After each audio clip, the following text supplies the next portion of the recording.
I think it's great, Skip. Yeah. If Brady, okay, so Brady, 2018, he retired in 2022. Mm-hmm. So what's that, 4 years? Mm-hmm. That's the end. The end is near. He realized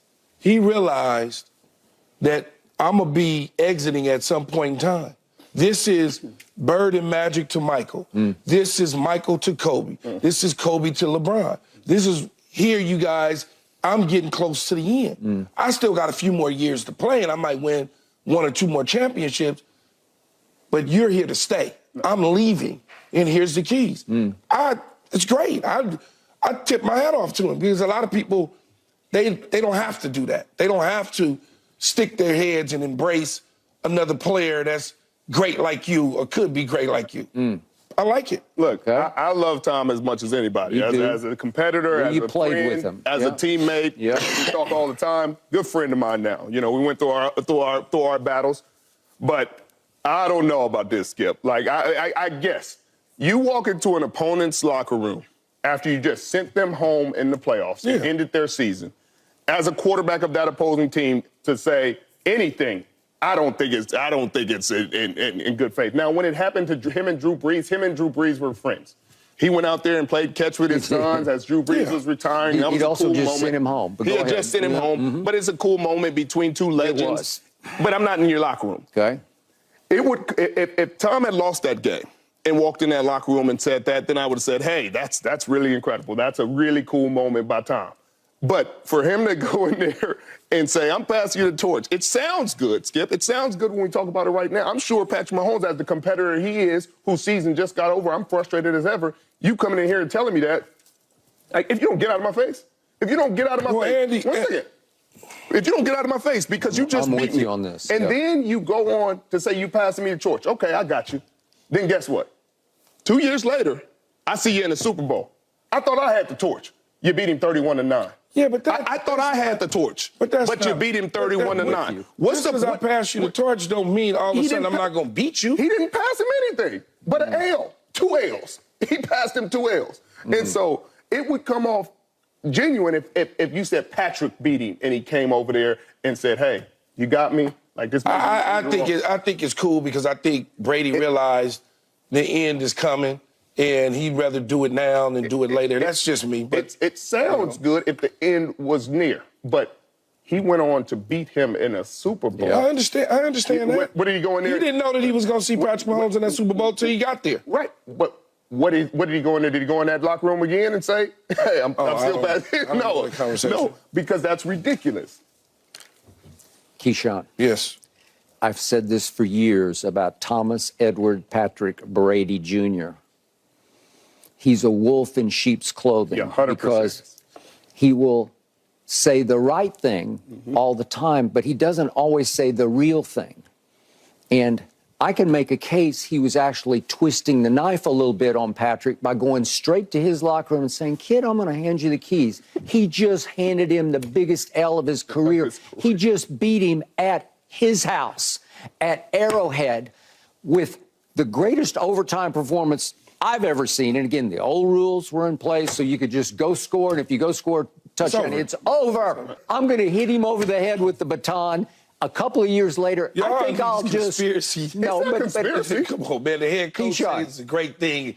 It's not conspiracy. Okay, so, it's just what happened. So Bill and Robert push him out the back door in New England. He says, you know what? I think I'll go to Tampa. I didn't see it coming. I don't think anybody saw it coming. It made sense after you thought about it because you say, wait a second. They got 2 receivers who made the two? Yeah, they got but they went 7 and 9. Well, Jameis is throwing to the other team like crazy. He's fumbling the ball like crazy. He made all the right decisions to go to Tampa. That was the right move. You want to talk about a little sleeping giant? If you went to the Raiders or something like that, we probably wouldn't be having that conversation. All right.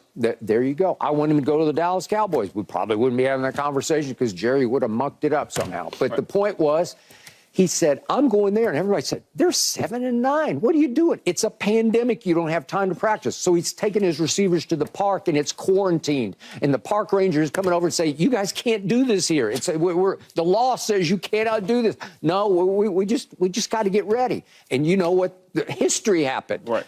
They go win the Super Bowl, but they beat this guy 31-9. Right. Okay? So to me, That is the ultimate sort of football assassin, wolf in sheep's clothing. I mean, you can look at it that way if you want to. I'm not looking at it like that, though. I'm just looking at it as a simple gesture, as he's passing the keys along, like Bird and Magic did, like Kobe did, like Michael did. That's how I'm looking at it. Let's look at it like this in basketball terms.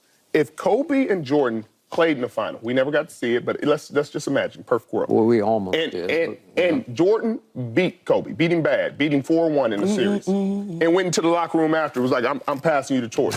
And then played him 2 years later and beat him again.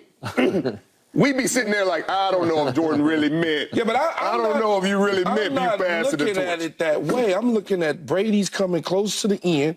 There was already rumblings in New England about the fallout that they was having with Belichick. Bill had already told Robert he's done. So I'm looking at it from that standpoint. I'm not looking at it from the standpoint that he's sticking a knife in him and twisting it. And I'm not doing that. The only reason I'm looking at it like that, because there's plenty of time to reach out. You can reach out all season. I can see you anytime. Yes. I'm going to reach out at the most vulnerable point. You can. Tom ain't talking to nobody. He lose the AFC Championship, and he's not recognized. He lose the AFC Championship. He's as much of a competitor as anybody I know. Different when Tom is doing it opposed to me. I'm not talking to Tom. I'd have told Tom to get the hell out of my locker room. I don't give a damn who you are. You would have. I mean, that's just Patrick, I don't care who you are. Yeah. But Patrick, obviously, as a young guy, had a different found respect for him, and so he must have listened to him. He listened because you and know. Andy Reid liked it. Hey, just like me, I liked it. Richard Sherman would have told Tom, get the hell out of my locker room. You just would have, because you would have still been worked up, emotional, raw edge. I might have listened to him and not said anything. Just look down like, I got you, bro. Like, that's good. I mean, that's enough. Like, I'm not today. Tomorrow. Let's talk tomorrow. Because right now I got to deal with this. And then what kills it is because we're going to have this GOAT debate. Like we're having it all the time. GOAT, who's the GOAT? And as time goes and Patrick gets closer in terms of championships, this is going to loom large because y'all went head-to-head. Kobe and Jordan never went head-to-head. Yeah, but I can't base that off going head-to-head on that conversation. I just can't. You got to factor it. Because if I do that, I'm going to break down his offensive line, his age versus a veteran who's been there six other times. Even Patrick said the other day, right after the game, sitting out on the field to NFL Network, he says it's going to be tough to catch him because he beat me. Yeah, it's going to be, of course. But that's going to be tough to catch him. And in conversation, if we ever had head-to-head matchups in finals, 7 is hard, Skip. With Jordan and Kobe, that would factor into the conversation. Definitely. Even if everything was even, it'd be like, well, they played. Kobe was in his 3rd year, but he's in his prime. He wearing 8. And he lost to Jordan. And Jordan I don't look at it the same with Patrick Mahomes being in his 3rd year or whatever year it was, and Brady in like his 19th year. I just don't look at it the same. No, I got it. It's like Brock Purdy in his 2nd year losing to Patrick Mahomes, who's been there multiple times. I don't look at it the same. You remember the 92 Dream Team Olympics? Yes. That was when Magic and Larry Bird told Michael, it's over, it's yours. The league is now yours because it was over. Yeah. And they knew it. Bird could barely play. His back was a wreck. Magic was kind of on his last legs. And they're just saying, hey. And I look at it this way for Brady. Yeah. Brady's having some issues in New England. I don't know what's going on in his personal life and everything else that's going on. He knows he's probably not going to be in New England long. He wasn't sure when he left what the next stage is. He wasn't 100% sure that he was going to win the Super Bowl and go to Tampa. There's no way to know that. I just think he knew in his heart of hearts he was not done. Maybe. Yeah. I mean, who knows? Right. He's done now. He's done now. He left with a ring off Patrick, who he handed the baton to. Apparently. Thanks for watching, Undisputed fans. Do you want more highlights from the show? Make sure to click that subscribe button for all the exclusive content from Undisputed.